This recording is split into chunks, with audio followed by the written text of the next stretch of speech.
कब के बात हो भगवान कृष्ण के लड़का रहले हां के जेकर नाम रहे शाम। हां अचानक करी अरे अन्नदाता जदुवंश के लोग हैं, राजा हम हैं, यहाँ के प्रजा के पालक हम हैं। हमारे पिता कृष्ण जी के चलते धर्मराज युधिष्ठिर को हस्तिनापुर की राजधानी प्राप्त हो गई और हमारी पूजा नहीं हो रही है, दरिद्र ब्राह्मणों की पूजा हो रही है। क्यों? परीक्षा लेवे खातिर चल बड़े अपन पूरा वंशज में के लोग के लेके।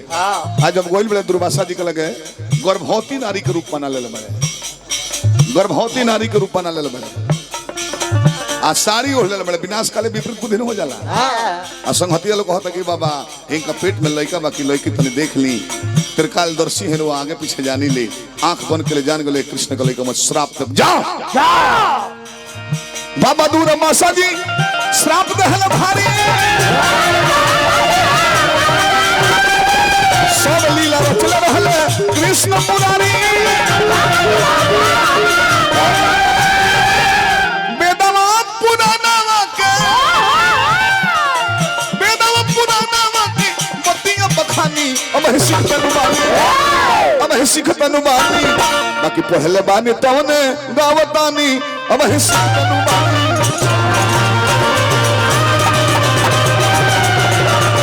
पहले बानी तवने गावतानी अब सिख तनुबानी।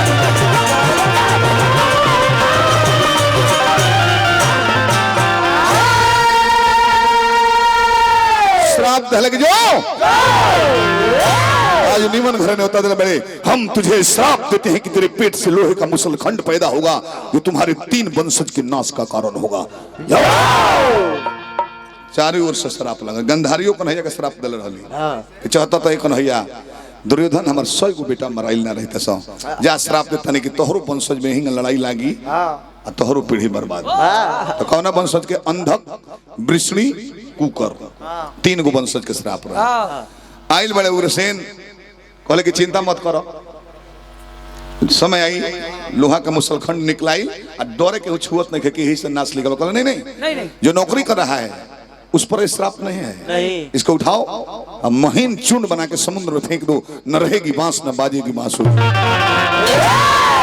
अब समुद्र में फेंकले वाले एगो मछली निकल गई, एगो टुकड़ावा बाँच गई रहता कहलो के पीछे जब पिछाते नहीं बिक दी हलो मछली निकल बिया मछुआरा मार के ले गए, पेट जब चीरत तो लोहा का टुकड़ा डेरा गोल के कहा हो पुराना लय हो लुट के ले गई जिया तेरी पहली नजर।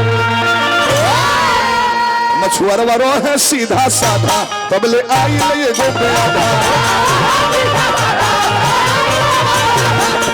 है सीधा साधा तब ले आई ये गो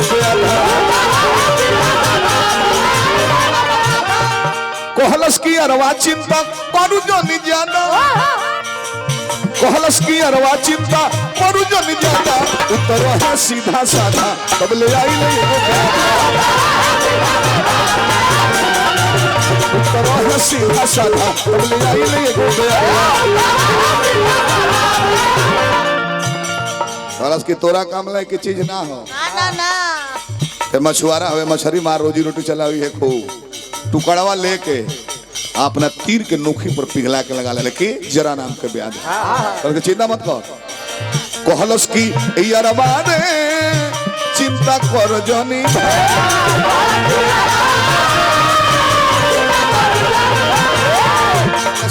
यारबा रे चिंता कर जनी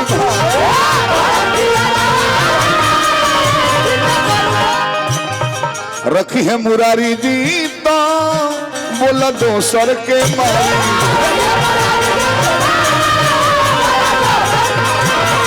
रखी है मुरारी जी तो बोला दोसर के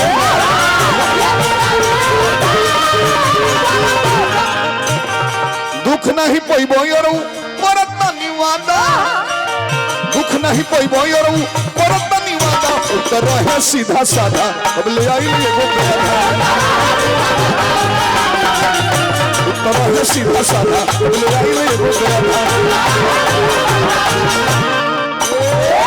मछुआरा उन्हें तीर पर लगा के लेके चल दे ये ने इंद्र भगवान कहले कि हे पवन देवता कौन हैया जो ना खाती अवतार लेनी नारायण विष्णु भगवान वो तो सारा काम हो गई, पाप के भार हटा देले।